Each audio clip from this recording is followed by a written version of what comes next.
Starting tomorrow and going until Friday the 23rd of March, elections for next year's York Federation of Students, President, and Slate will be underway.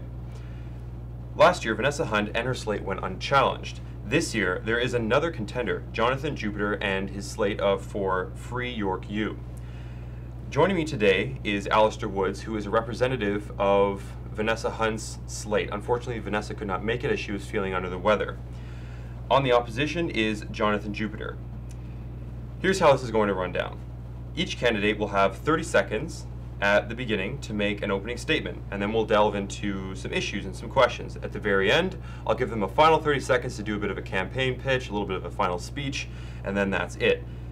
Both sides have never heard the questions that I'm about to ask, so it should make for some interesting answers, because the answers will be raw, they'll be unrehearsed, and more genuine.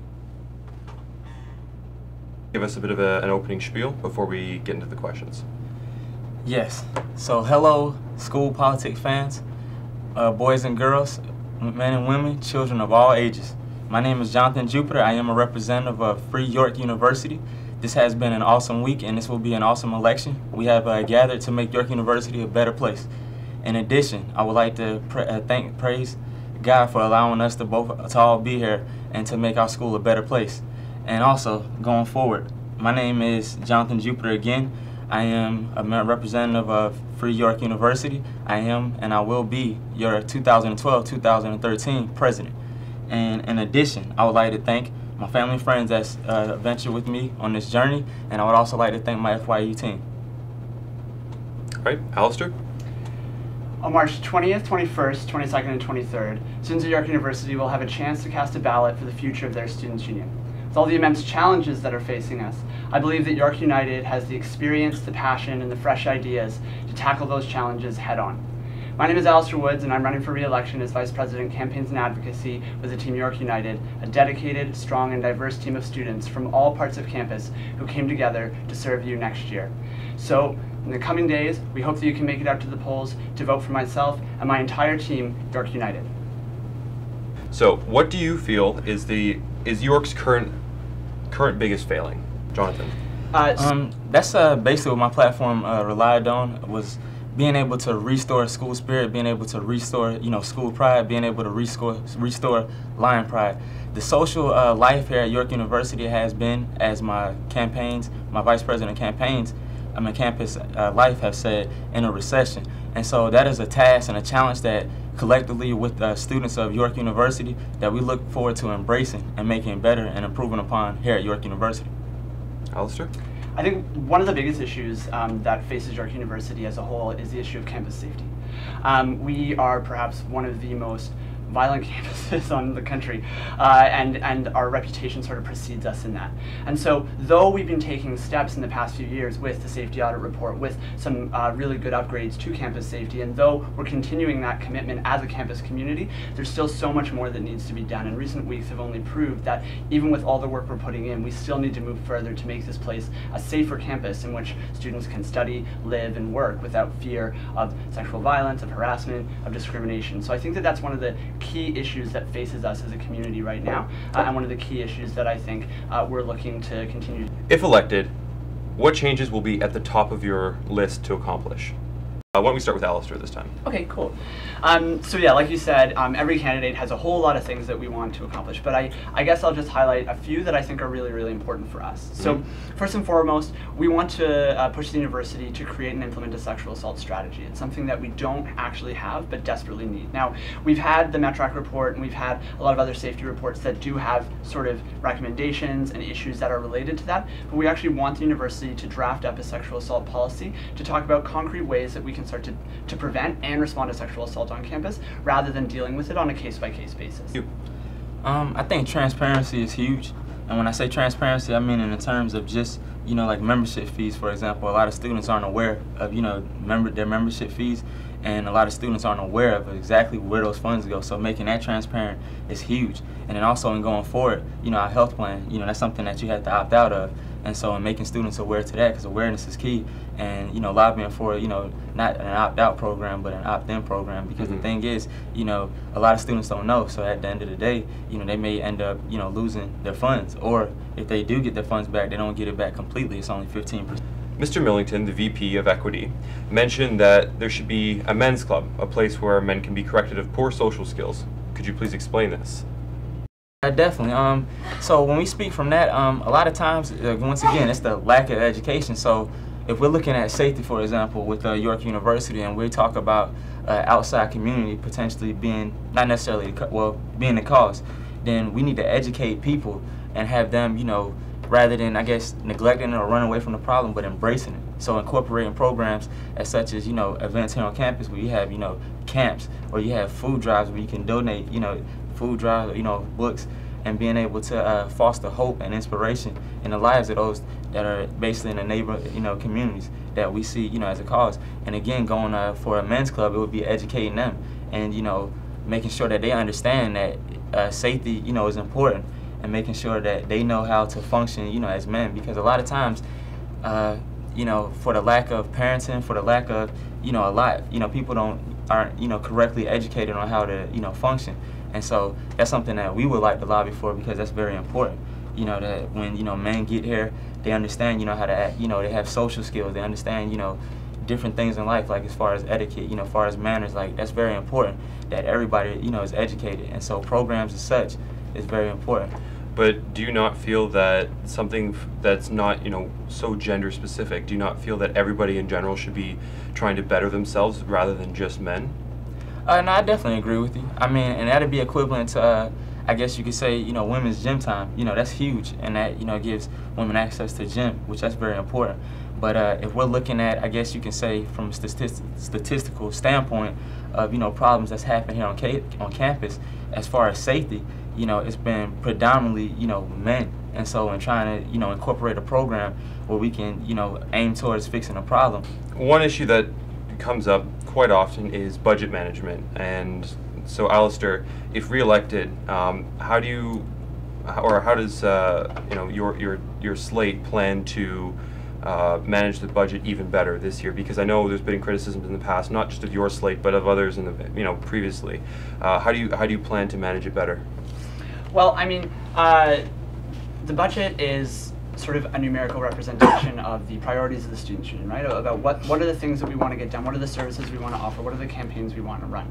And so in that regard, we would be continuing the trend that we have done in this past year, which is being accountable, transparent with our budget, with our fiscal situation as well, and making sure that we're aware, especially from a campaigns and advocacy point of view, that we are using our students' membership fees in the best way possible to their best benefit. We want to make sure that our budget is a balanced representation of the better services, the better campaigns, the better events that we want to have next year, and make sure that we are having a balanced approach to all that, to ensure that those membership fees are going into things that actually are going to directly benefit our members, and they're going to actually be able to see that benefit in the form of a better printing center, in the form of an awesome safety campaign, in the form of bigger and better dirty bingo nights, or whatever it may be, right?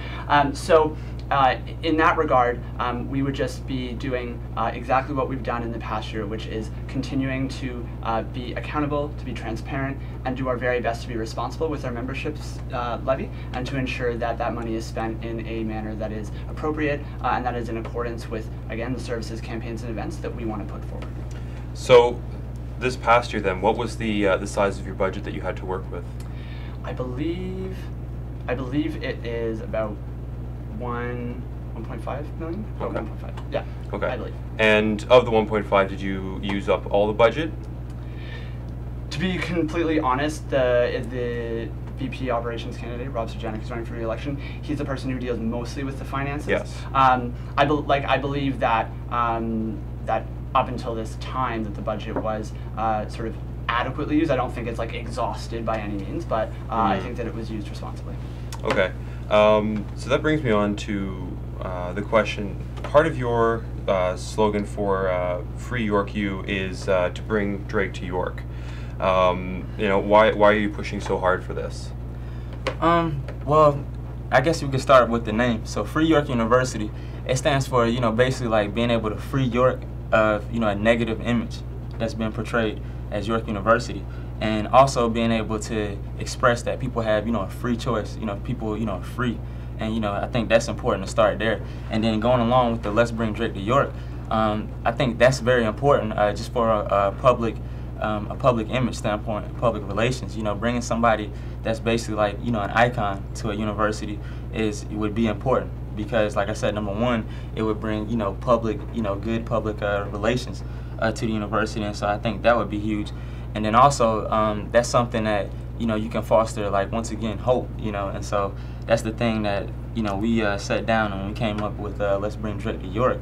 That was the reason for it, is to be able to basically give our university more positive spin, because and then going forward with that, being able to carry that momentum throughout the year, because I think that would be very important. Okay, but Bring Drake to York, I mean, he is a very major celebrity. Correct. What would the cost of bringing him to York University be? And would it be for just a talk? Would it be for a concert? Exactly. What's the breakdown of what you're trying to get here to do, and how much would that all cost? Exactly, and so that's what I was going to get to as well. It says Let's Bring Drake to York, so it doesn't say Let's Bring Drake to York for a concert. It doesn't say Let's Bring Drake to York for, any of the above. First of all, like you said, you can bring them to York University to be able to give a motivational speech to students, which that's important, because once again, he's a success from right here in Toronto, and so that's something that he can speak to, which once again, it goes back to fostering that hope. And so it'll be able to give students an ability to be able to inspire, from his success and how he did it. So that's important. And as far as the cost, that's always negotiations. Considering that he's right here in Toronto, I believe that would be very realistic to be able to bring Drake here for a reasonable budget. What do you consider to be reasonable? Well, I know first of all that funds are allocated for an artist potentially every single year, Mm-hmm. and these funds have been allocated for a concert. So once again, when you're speaking of bringing Drake to York, it's not necessarily for a concert, but it could be for an autograph signing, it could be for a motivational speech. Like I said, being able to give his perspectives on what made him successful, that's very important. That's almost like if you watch TV sometimes, or at least I do, I listen to people like Warren Buffett and those people that's become successful, and they've given their input, and so in doing that, you're able to basically see steps that you may be able to potentially take so that you can achieve your goal as well. Because yes, he's an artist, but he's been successful. So it doesn't necessarily have to be that, okay, in order for you to listen to Drake, that you have to be an artist. It could just be his steps that he took in order to be successful, and which, like I said, can foster hope and inspiration. Do you feel that in such a diverse school such as York, it's fair that the student union support certain select international causes while not focusing on others? In particular, like, do you have any specific? Well, for instance, last year's YFS, they supported the Tamil causes, Mm-hmm. and there's been some debate about that in terms Correct. of protest and allocating funds to various events and incidents surrounding the Tamil causes and protests. So, what are your thoughts on budget allocation and overall YFS support of certain groups versus others? What I would say is, number one, the previous, I guess, administration, they're just doing, they're trying to do their best, and so I would start there by, making sure that that's known, is that the administration, whoever it is representing York Federation of Students, are trying to do their best.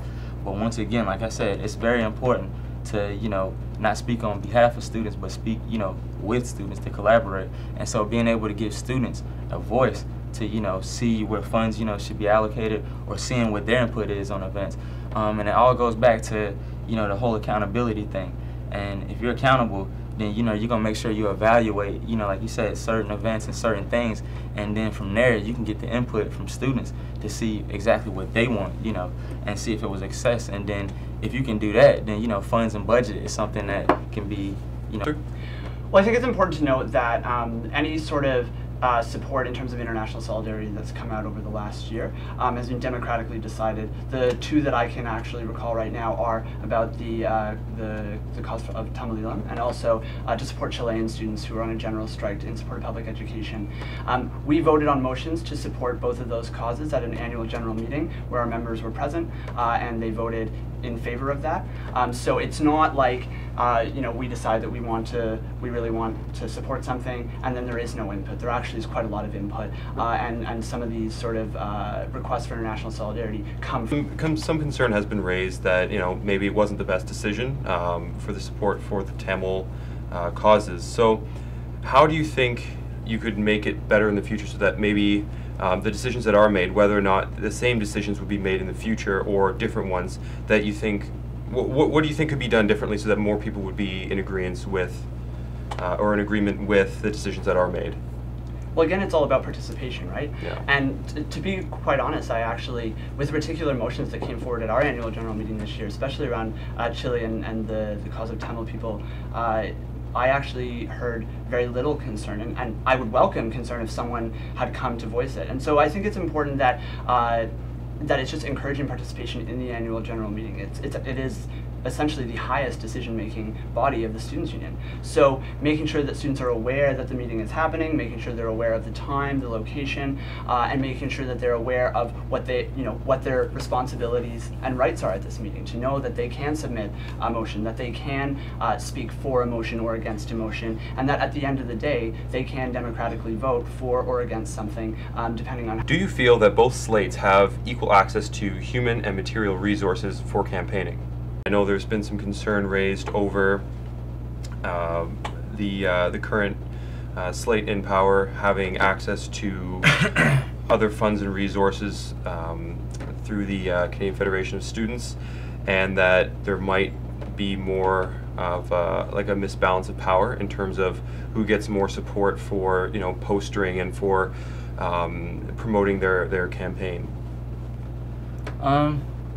First, I would like to start by saying there's no excuses as far as our slate. There's definitely no excuses, and going forward, all you can do is basically abide by a bylaw. So if a bylaw states this or states that, then basically it's fair because it's in the bylaws. That's huge, and that's something that I want to step out for, is making sure that students are aware what's going on, not just in the selection, but in campus. I think that's very, very important. And like you said, even with the issues, just like we're down there now, basically canvassing, trying to get interest as far as people to vote, getting their contact information. That's something we should be doing all year, not just elections. That was my next question for you, actually. I mean, I just saw some posters go up today for your slate, and you entered rather late. I mean, it was only, you got in last Monday, and then your first debate was on the Wednesday. Correct. Why so late? Well, see, it's also like basically like you have to submit a material to be approved, correct? And so, in going forward with that, it's basically like a kind of a waiting game almost. And so, once it both slates have equal access to human and material resources for their campaigning? Yeah, absolutely. There are bylaws in the Election Procedures Code which sets out things like campaign spending limits and limits on posters, things like that, to ensure that it's fair, so that people are able to actually compete on a level playing field. Okay, so we're running a little short on time, so there's just a few more questions. What I'll give each of you just 30 seconds just to answer the question as best you can. So just get out the key points in 30 seconds, then we'll, for each side, and then we'll move on to the next question. So the first one is, tuition fees, I don't think any student believes that they're too low. So with that, what are your thoughts and plans on how to change how much students pay in tuition? Awesome. One of the big things that we want to be working on in the next year is pushing for expanded eligibility on the Ontario Tuition Grant Program. It's something that we've been working very hard for this year. We were able to work with students across the province to get the government to open it up to first entry programs. They tried to exclude all professional students at first. And we know that they have had the pressure to change it, and they say that they do want to change it come September. So we want to be around in the summer at the consultations to push for those changes and expand that eligibility. Yes, definitely. Like you said, tuition can never be reduced, too low. And so, working, that's something that with campaigns and advocacy, that would, be something that we work towards. Just like the drop fees, as you bring numbers and you bring students and you put pressure on, an administration, then changes can be made. And so that's something that's very important. And then, making sure it's inclusive, making sure that it includes, not just a certain percent of students, but all students. And so pushing forward to make sure that, international students, students all are represented by this reduced fee would be very important. Something that FYU would take it for. Okay, safety is a never-ending battle, as we've already brought up. There's different opinions on what needs to be done. So, just quickly elaborate in 30 seconds. What changes do you believe need to be made in order to make the campus a safer one? Yeah, definitely. So first it would be making sure that students are aware of the resources that we have here on campus. As I'm an employee of Go Safe, that's something that students need to make sure that they're aware of, because that's important, and making sure that they're aware of, something that we have, such as the shuttle service back and forth, to the village. And then also implementing a program such as a neighborhood watch in the village. Although that's not technically York University property, that still represents us, because when any activity happens there, it's a direct reflection of York University. So that is a task that we would look to take on to make sure that students there are safe and that's a better environment, because that would discourage maybe potentially a lot of activity. Yeah. Alistair? I'll just highlight three things. First, I had mentioned a bit earlier about pushing the university to implement a sexual assault strategy and policy, which we think is one of the most important things we got to do as soon as possible. Second of all, in terms of a presence, like a safety presence on campus, we actually have been pushing this year and want to continue to push next year to expand the geographical size of the area that Go Safe can actually cover, to make sure that they can walk students out into the village, because there's a lot of students who live there. The last thing is we want to push for this culture of safety by, of course, tackling all forms of discrimination through our campaigns, but also continuing the push with faculty for an equity-based breadth requirement. Okay. Student space is important. I know that the York U meme Facebook page has one with a picture of Rebecca Black asking which seat should she take in the student center. But overall, where on campus do you see room for improvement? Definitely would be the student center, because that's a huge representation of our whole campus. And so in making sure that you can include more clubs, that's very important, and making sure that you can include more students. And a space that we consider the student center is huge, because right now, with the size of a campus we have, that's something that's that's lacking. Because if you have 50,000 students, how are they going to fit into that that current occupancy? It's going to be very difficult. So I'm making sure that we continue to strive and take steps towards implement more space as far as like a student center would be very important, and that's something that we're going to continue to lobby for. Okay, Alistair? Yeah, well, I would say both the student center and the libraries are key areas where we need expansion, both for study and for recreation. This past year, we've been working with the student center and the university in hopes of actually expanding the student center to get some more space. Also, we want to continue the fight to actually expand the hours of the library in general, both at Scott and at Stacy. And we know that hopefully, I believe there will be funds coming down the pipe soon from the government for infrastructure that might be used to expand the library space, which is something that's desperately needed. I was just in there on Saturday, and it took me forever to find a seat. So. Yeah. Okay, so last chance each, the final 30 seconds just to make a final comment of your choosing. Your final comment, go ahead. In closing, I look forward, York Federation of Students, our student community together, FYU, we look forward to embracing the challenge of restoring our school spirit, our school pride, and most importantly, lion pride, a problem that has plagued our community and currently exists, no matter how much experience. As a result, our population, our student enrollment has decreased 5%, and now we look forward to collaborating with you, the students, to overcome a problem together, to create a community, a New York University. Remember, transparency of our funds and our finances are an issue, but this change is absolutely free. So, on March 20th through the 23rd, vote FYU execs, vote FYU directs. We need you, vote FYU. Thank you. In the next year, students are going to face some immense challenges. The Drummond Report recommends changing the way we deliver our education by making you pay more for less. Our campus is still suffering from issues of safety, discrimination, and oppression. And high tuition makes services incredibly unaffordable for students.